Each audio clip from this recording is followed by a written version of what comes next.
नमो भगवती। मेरे प्रिय साधक और साधिकाओं, कैसे हो आप सब। आशा और उम्मीद करता हूँ भगवती कृपा से आप सभी ठीक होंगे।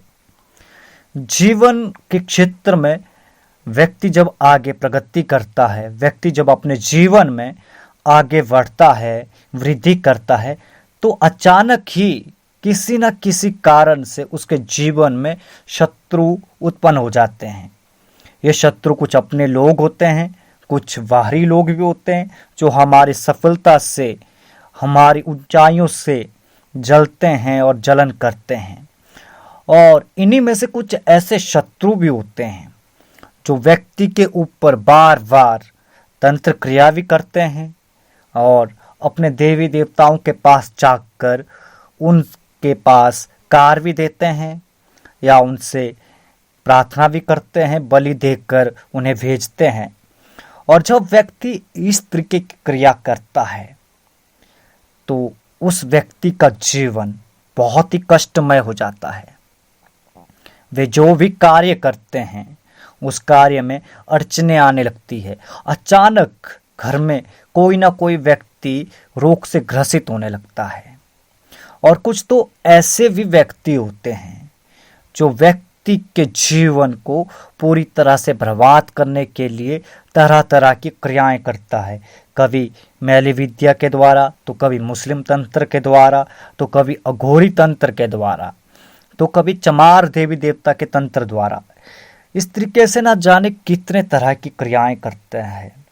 और जिस व्यक्ति के ऊपर वो शत्रु करता है तो उस व्यक्ति का पूरा परिवार तहस नहस हो जाता है।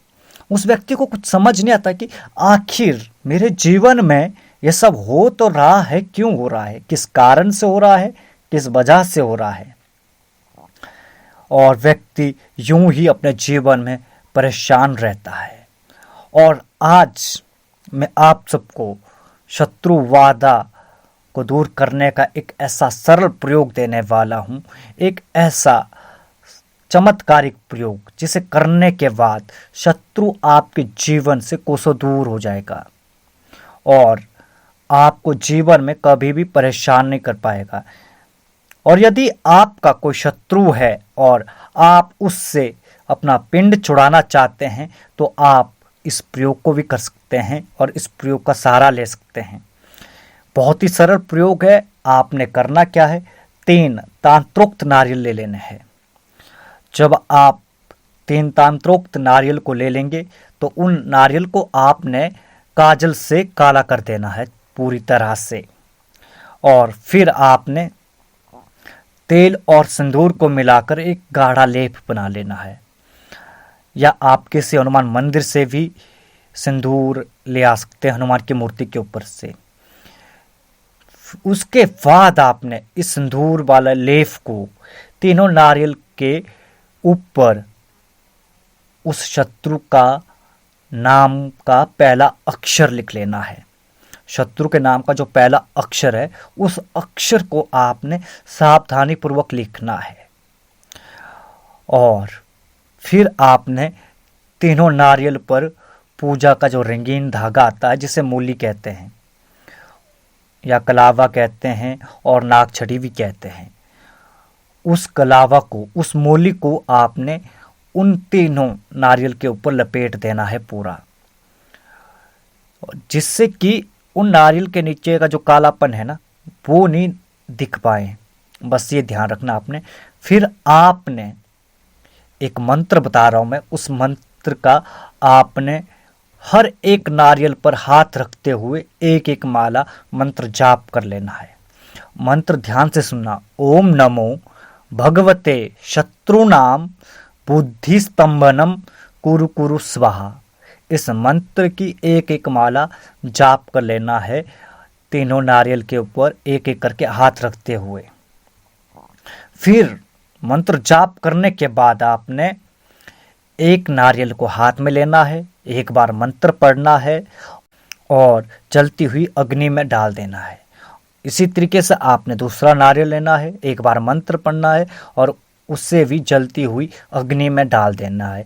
और इसी तरीके से तीसरा नारियल भी डालना है मंत्र पढ़ते हुए। जैसे ही आपकी क्रिया पूर्ण होगी उसके बाद आप देखिए कि आपके जीवन से शत्रु बाधा कैसे छूमंत्र होती है और शत्रु आपको कभी भी पीड़ा नहीं दे पाएंगे। और जो स्त्रियां सौतन आदि से परेशान है वे भी ये प्रयोग कर सकती है।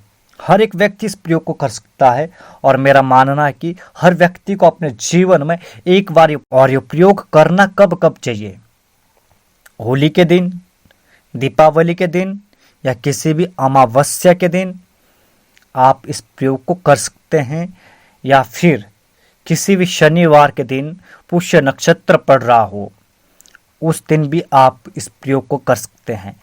करिए आप, तभी आपको लाभ मिलेगा। जब तक करेंगे नहीं तब तक आपको पता नहीं चलेगा कि इस मंत्र का, इस क्रिया का प्रभाव क्या है। जब करेंगे तभी आप जान पाएंगे वास्तव में इस मंत्र का, इस क्रिया का कितना।